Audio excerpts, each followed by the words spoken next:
Breve história sobre a mente e as emoções.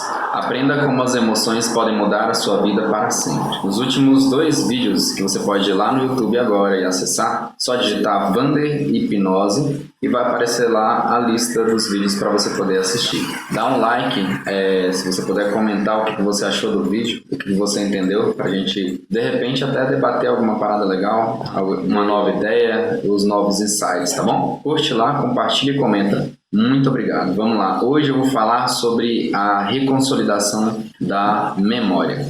Será que seu passado realmente é como você se lembra? A gente acabou de ter essa notícia se popularizando há pouco tempo sobre a plasticidade da nossa mente. Como assim plasticidade? Aquela memória que você tinha tanta certeza de que aconteceu de uma forma, pode ser que seja algo totalmente diferente. Um grande exemplo que eu tenho disso é, no caso, eu passei por um incêndio e eu achava que quem tinha me tirado do incêndio era minha mãe. Os meus parentes mais próximos que estavam nesse mesmo acontecido, eles me relataram que na verdade quem me tirou lá do incêndio foi minha avó. Ela me acordou, chamou e quando eu acordei a casa estava pegando fogo e foi aquele alvoroço, mas já ressignifiquei e tá tudo bem, graças a Deus, tá bom? Por exemplo, outra memória que é muito distorcida, quem teve uma memória muito boa acaba romantizando e tendo uma percepção muito melhor do que às vezes realmente foi.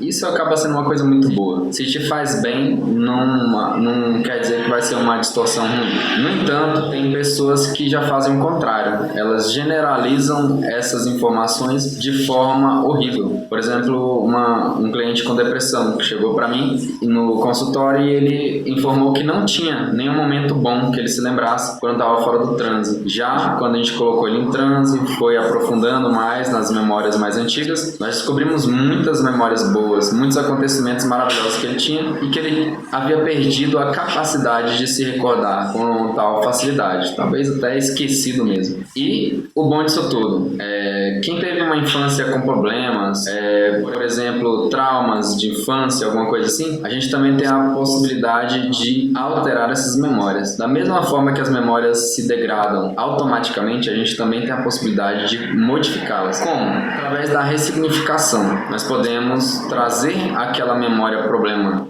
à tona através da terapia e, após isso, fazer um reenquadramento, colocar um novo sentido àquela memória. A pessoa não vai esquecer que ela passou por aquilo. No entanto, aquele sentimento de dor, tristeza, pânico e até mesmo todos os problemas que aquela demanda emocional poderia estar gerando acabam se dissipando ao a gente fazer um novo reframe, um reenquadramento dessa memória de uma nova perspectiva. Dessa forma também a gente tem um benefício muito grande da hipnoterapia no concurso público e estudos para vestibular, por exemplo, o Enem. Como? Nós podemos também fazer com que a pessoa deixe de omitir momentos importantes. No metamodelo, um vídeo que eu vou fazer mais para frente, você vai ver lá falando mais a fundo sobre isso, os tipos de linguagem que a gente pode estar usando. Assim como essa linguagem pode ser prejudicial, ela também pode ser muito benéfica. Se durante um estudo você estiver completamente centrado, tendo uma atenção muito maior do que o normal, você vai conseguir absorver muito mais matéria, muito mais conteúdo, dependendo de quê? Da sua mensagem interna. Se você conseguir entender, compreender, sentir e perceber que aquela matéria é importante, toda a sua estrutura cognitiva vai funcionar para que você tenha um melhor aprendizado. E se você está estudando para concurso, procura a hipnose que você vai estar um passo à frente de muita gente. Todas as memórias são falsas, isso é uma verdade. As boas e as ruins. Como eu falei anteriormente, as boas são que a gente acaba até aumentando um pouco elas, ampliando o amor que você sentia pela sua avó, por exemplo, pode ser enorme, mas eu tenho certeza que você vai aumentar isso ainda mais dentro da sua cabeça. Ou se tratar de uma coisa bacana, boa, a gente toda vez que volta aquela memória, toda vez que você resgata aquela memória, ela é levemente alterada.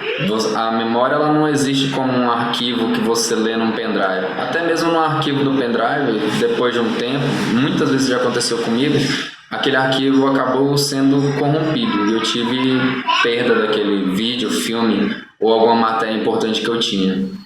Então, cada vez que a gente acessa aquela memória, nós acessamos informações que juntas fazem sinapses que, quando unidas, fazem você ter aquela lembrança. No entanto, cada vez que você faz esse resgate dessa memória, utiliza essa memória, ela acaba sendo mais depreciada.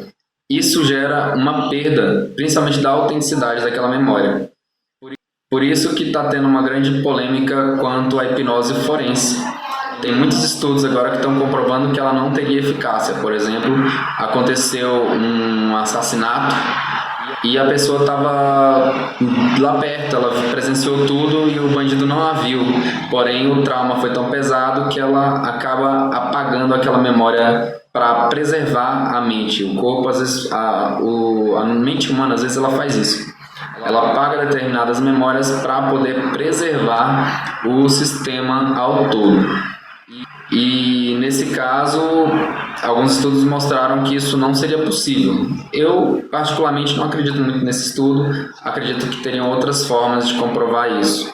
Não da forma que eles usaram, mas estudo é estudo, ciência é ciência, a gente respeita. E todas as memórias são falsas, então as ruins também serão.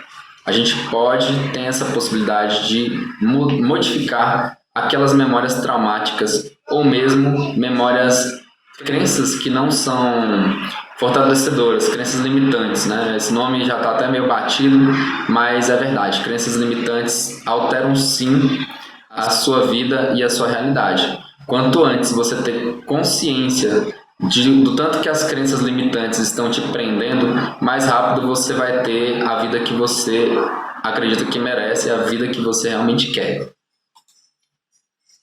Então, cada vez que nós lembramos de um acontecimento, a memória armazenada é modificada, modificando a veracidade daquela lembrança. Deixei aí para você ver essa imagem. Te traz à tona duas lembranças ao mesmo tempo. Uma é do Mágico de Oz e o outro é da Turma da Mônica. É mais ou menos isso que acontece na nossa mente. É como se fosse uma outra história. De repente a gente pode até modificar os personagens, mas acaba sendo a mesma coisa. Só não realmente o que aconteceu. Então fica a dica. Muitas vezes a gente se lembra de coisas que não são verdadeiramente aquilo que a gente pensa. E a gente às vezes fala até besteira, né? Mas é isso aí. Outro assunto que eu vou só abordar aqui inicialmente, que tem a ver também com esse último assunto que a gente viu sobre a reconsolidação da memória, é a neuroplasticidade. A neuroplasticidade ela também é conhecida como plasticidade neural e ela se refere à capacidade do sistema nervoso de mudar, adaptar-se, moldar-se a nível estrutural e funcional ao longo do desenvolvimento neuronal e quando sujeito a novas experiências. Por exemplo, quando você aprende a andar, você aprendeu a andar de uma forma, um passo após o outro, caindo, muitas vezes e ninguém te julgando por conta disso também, né? Que é uma coisa muito importante. Após os seus 18 anos, você tirou a sua carteira e agora você quer dirigir. Então, você vai ter que adaptar aquela plasticidade do seu cérebro para aprender uma nova função. Nesse caso, a questão de dirigir. A atenção vai ser outra, o equilíbrio vai ser outro, o foco vai ser outro. Tudo isso vai ser modificado e você vai conseguir aprender ou com a mesma área do cérebro ou também com outras. O interessante da plasticidade neural é que às vezes o cérebro pega outras partes do cérebro. Então, se você está aprendendo a dirigir, o cérebro pode estar usando ou não a mesma parte para dirigir, ou pode simplesmente estar usando outra. O cérebro tem essa capacidade. Vários locais do cérebro podem acabar desenvolvendo outras ou novas funções. Um grande exemplo disso é o nosso querido cantor Herbert Viana. Ele teve um acidente se eu não me engano, de ultraleve, e após isso ele perdeu praticamente toda a capacidade das pernas, capacidade motora das pernas, e até a fala dele foi prejudicada com esse acidente. No entanto, as lembranças, as memórias, as sinapses eram tão fortes quanto a música, coisa até que ainda a ciência não explica, do tanto que a música ativa o nosso cérebro. E então, nesse caso, ele conseguiu voltar a falar de uma forma bem bem difícil no começo, e após ele começou a cantar também, né? Não sei o que ele fez primeiro, mas eu sei que ele continua cantando e feliz da vida até hoje. Outro caso interessante que a música fez são casos que você pode até pesquisar na internet, de pessoas que estavam em coma, se não me engano, passou até no Fantástico, em coma durante 15 dias, e ao ouvir uma música que ele tinha gostado muito do Alok, ele acabou despertando. Foi despertado aos poucos para não ter nenhum susto, nenhum impacto que pudesse recolocá-lo na situação de coma, e acabou melhorando. Então, pessoal, muito obrigado por você assistir até aí. Dá um like lá no YouTube, compartilha esse vídeo para que mais pessoas possam aproveitar esse conteúdo. E o importante que eu acho de estar divulgando esse conteúdo sobre a mente humana é porque só não tem interesse esse tipo de vídeo para quem não tem uma mente humana. Então, se todo mundo que está me assistindo tem, é para aprender a usar, utilizar, saber do que a sua mente é capaz e até possibilitar com que você passe por novas experiências incríveis. Por exemplo, a hipnose é uma experiência incrível e muita gente ainda tem medo, mas a gente está aqui para isso, para tirar o medo das pessoas e para poder mostrar para elas o quanto que a nossa mente é incrível e poderosa, tá bom? Um grande abraço e até o próximo. Tchau, tchau.